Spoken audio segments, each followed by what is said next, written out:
Now in this example, we're looking at the same data set as our first one. That is, the question was asked, how many kids do you ideally want to have? And these responses on the top are from a statistics class that was previously given. Now, in our last histogram, we went ahead and we used individual responses, 0, 1, 2, 3, 4, 5, to create our bars, because we had a pretty small and compact data set.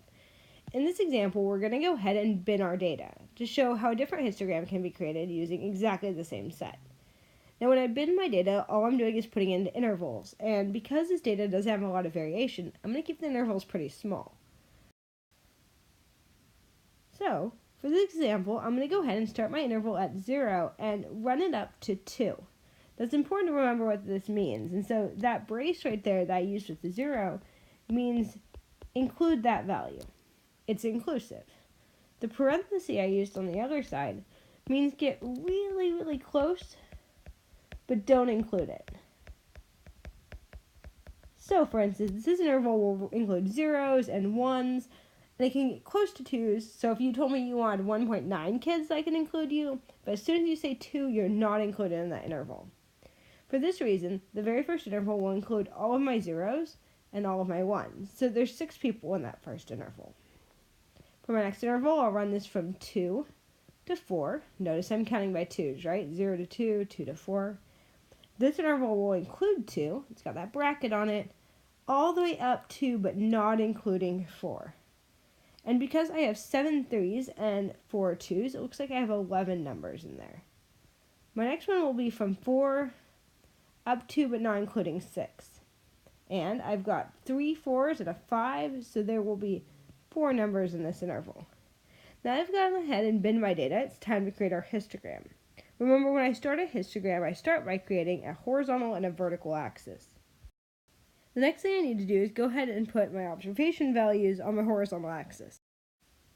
Now my count starts with 0, so I'll put a little marker at 0 at the very beginning. Notice this is a little different than last time. Then I'll go ahead and count by 1. So we'll go 0, 1, 2, 3, 4, 5, and we'll go to 6. Just go a little bit further. I also need to go ahead and put the count on the vertical axis. As my counts are 4, 6, and 11, I need to make sure my vertical axis goes all the way up to 11. And to be conservative about this, I went ahead and went up to 12, so I've got a little extra room. Now that I've got my histogram set up, I need to go ahead and mark off where my intervals are. So my first interval is going from 0 to 2. So what I'll do is I'll go ahead and from 0 to 2, I'll put a bar that's 6 tall. Next, between 2 and 4, I'll add in a bar that's 11 tall. And for the final bar, I'll make it 4 tall. Now, while this histogram itself isn't interesting, it is interesting to compare it to the histogram we did in the previous example. So moving this over and copying the other one in, we can see advantages and disadvantages to both of these. The first one we did, the one over on the right, was treating each observation as a separate bar. And you can tell from it that there's a lot of detail in that, right?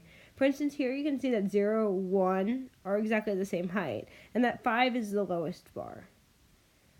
Over on the left side, we have less information, but it's definitely simpler to read. That is, we can tell that between 2 and 4, there were a ton of people. In fact, there were more people, it looks like, between 2 and 4 than the other two bars combined. So we still have that single peak in the center in both cases, here and here. However, the one on the left gives us more of a general idea, while the one on the right gives us more specific information. This is to point out the fact that we can do multiple types of histograms from exactly the same data. The thing is, it's up to us to decide how big or how small of intervals we want to use.